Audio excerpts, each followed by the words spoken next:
What's up, guys? Today is March 31st. Just got home from Alabama for the second time. Had some close encounters, took a shot, and didn't work out. But we're only 4 days away from taking off and heading to our western hunt. Every year we go on, me and my buddy Jacob Berge. We go to Kansas, Nebraska, and really looking forward to it. But this year I'm doing something a little bit different. In years past, I've had a lot of great experiences, and I've had some bad ones out west because shooting turkeys with a bow is very tough. It's very hard. They're moving constantly. Sometimes they don't commit all the way in, don't commit to the decoys, can't get a shot out of the blind, you don't have a blind, etc. Whatever it is, it's just plain tough. But this year I've decided, after watching a couple videos on the turkey's kill zone, that I'm going to shoot these birds in the head. Now, I've tried this years ago in my youth, and I just did not have the skill or the patience to do it. And I'm not saying that I have either one of those now, but I'm going to try it again. But anyways, man, these things are freaking wicked. They're bullhead. I can't even remember the exact cutting diameter on them. I'll add that in there somewhere. But man, they're sweet. They're 125 grain. The main thing you want to make sure is you've got a stiff arrow that can shoot these. You want to paper tune your bow, which I did at my local shop the other day. I like to have the feathers on there as well. So I have 4-fletched feather fletchings. And anyways, I'm fixing to take a shot. I've got a pillow set up back here behind me with a target on it. Just hoping these fly well, and they should, because my stuff is paper tuned, like I said. Another thing I like to do is I like to shoot out of a blind and get used to it and make sure you've got plenty of room for everything you want to do. I want to make sure I've got plenty of room to shoot, how my camera setup's going to be, where my chair needs to be positioned. If I've got room in the back, make sure my elbow's not touching. And the main thing is that these broadheads will clear this blind right here in front of me. Anyways, make sure this broadhead is going to clear your hand, your stabilizer, your riser, and your sight. So let me drop back and just check real quick. Everything's good, just as it was the other day. So let's take a shot and see what this thing does. Okay, shot number 1 with the Bullhead turkey decapitating broadhead. 10 yards from the ground blind on my kid's swing set. We need to get this cleaned up for my old lady gets home. Here we go.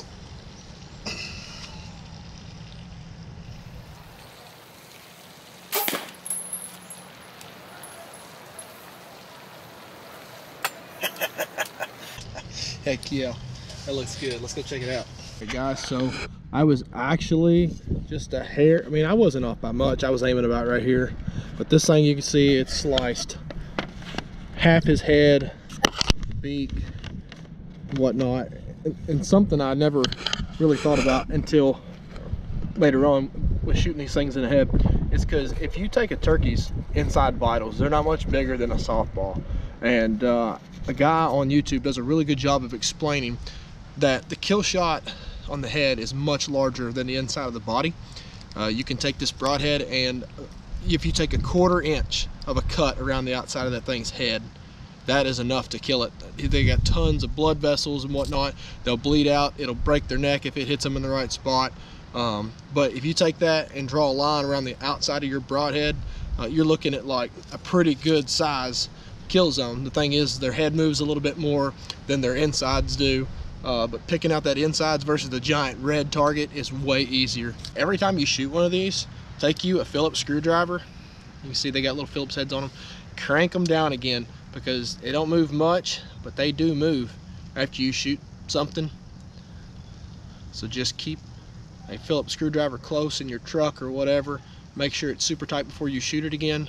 Blades are perfect on this. There's no damage whatsoever, and I like it. I'm really pumped. All right, here we go. Shot number 2.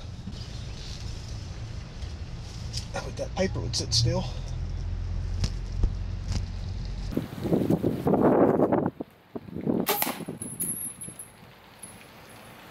Looks good. Go check it out. So it's kind of tough to see where I hit this time, but it was like this.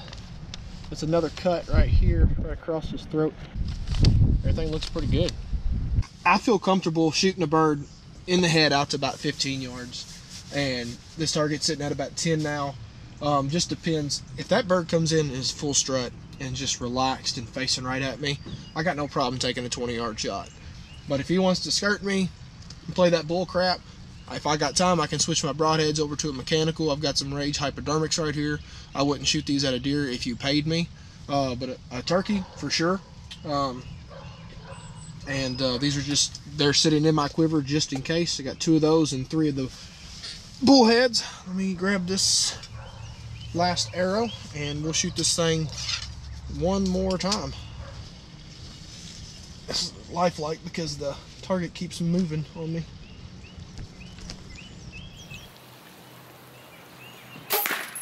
Perfect. Lopped his neck right off.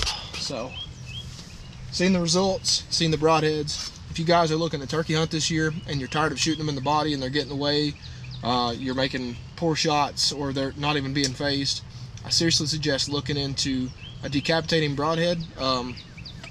The Magnus Bullhead is what I'm shooting, and I'm super pumped to get out west now.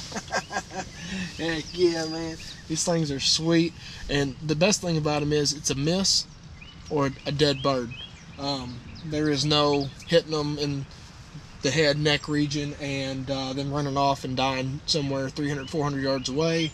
They're not going to walk off gobbling like turkeys I've shot before. I've hit, you know, through the breast or just right through the feathers. They're dead or alive, and I prefer them dead and over the shoulder.